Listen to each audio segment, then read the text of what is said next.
नमस्कार, मैं नीतीश शर्मा और आप देख रहे हैं पंजाब केसरी टीवी। अमेरिका में 5 नवंबर को राष्ट्रपति पद के लिए चुनाव होने वाले।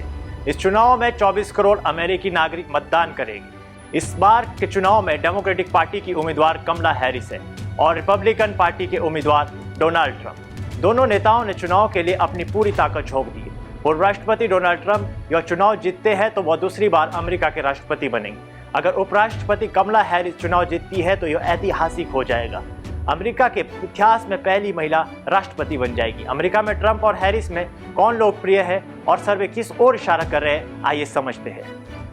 दरअसल अमेरिका में राष्ट्रपति पद के लिए चुनाव हो रहे हैं। डेमोक्रेट्स और रिपब्लिकन दोनों दलों के लिए ये चुनाव अग्नि परीक्षा जैसा है। इस चुनाव में जहां डेमोक्रेटिक पार्टी दूसरी बार लगातार सत्ता में आना चाहती है, वहीं रिपब्लिकन पार्टी डोनाल्ड ट्रंप के चेहरे के सहारे सत्ता वापस हासिल करना चाहती है। अमेरिका के चुनाव में कौन राष्ट्रपति बनेगा, इसका फैसला स्विंग स्टेट्स करेगी।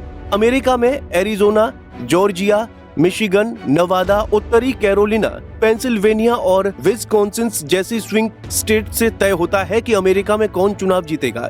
वहीं दोनों पार्टियों के पास कुछ राज्य ऐसे हैं जहां से उन्हें ही समर्थन मिलता रहता है। अमेरिका में डेमोक्रेटिक पार्टी के गढ़ को ब्लू स्टेट कहते हैं और रिपब्लिकन पार्टी के गढ़ को रेड स्टेट कहा जाता है। दोनों पार्टी के नेता इन स्विंग स्टेट्स में चुनाव के अंतिम दिनों में दबाव डाल रहे हैं। चुनावी परिणाम ही बताएंगे कि इन राज्यों के मतदाताओं ने किस पर भरोसा जताया है। बता दें कि अमेरिकी चुनाव में नए सर्वेक्षणों से पता चलता है कि राष्ट्रपति पद की दौड़ अभी तक साफ नहीं हो पाई है और काउंटिंग में भी काफी समय लगने वाला है।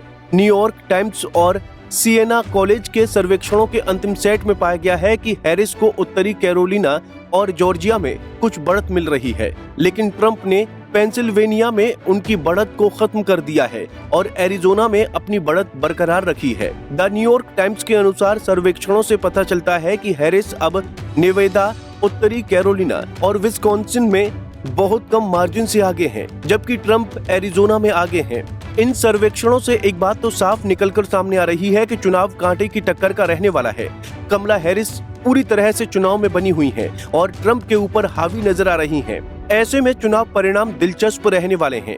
वहीं अमेरिका में अर्ली वोटिंग सिस्टम के तहत अब तक 7 करोड़ से अधिक लोगों ने मतदान कर दिया है। इस सिस्टम के तहत लोगों को चुनाव तारीखों से पहले मतदान करने का अधिकार प्राप्त है। चुनावों से करीब 2 हफ्ते पहले से ये प्रक्रिया शुरू हो जाती है।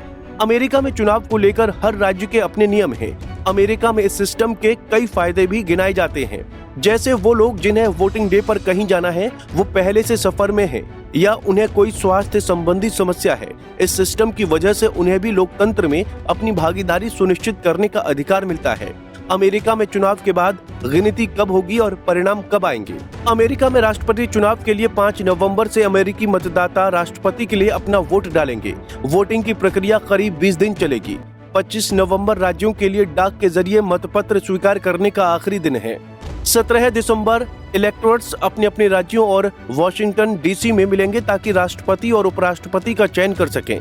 25 दिसंबर इलेक्टोरल वोट्स को 25 दिसंबर तक सीनेट के अध्यक्ष और आर्कविस्ट को प्राप्त हो जाना चाहिए। 6 जनवरी 2025 उपराष्ट्रपति कांग्रेस के संयुक्त पत्र में इलेक्टोरल कॉलेज वोटों की गिनती की अध्यक्षता करेंगे और परिणामों की घोषणा होगी। बहरहाल अमेरिका का अगला राष्ट्रपति कौन होगा, इसका पूरी दुनिया को इंतजार है। अमेरिका की राजनीति में बदलाव से पूरे विश्व में असर होता है। अमेरिका में हैरिस के राष्ट्रपति बनने पर वैश्विक आर्थिक स्थिति भी प्रभावित होगी। इसमें बैंकों की ब्याज दरों में कमी जैसे निर्णय लिए जा सकते हैं। वहीं ट्रंप के जीतने पर इमिग्रेंट्स की वापसी जैसे काम हो सकते हैं। वीजा पॉलिसी को लेकर सख्त नियम बनाए जा सकते हैं। Bureau report, Punjab Kesari TV. हमसे जुड़े रहने के लिए हमारे YouTube चैनल को सब्सक्राइब करें और नई वीडियो की नोटिफिकेशन के लिए बेल आइकॉन को दबाएं।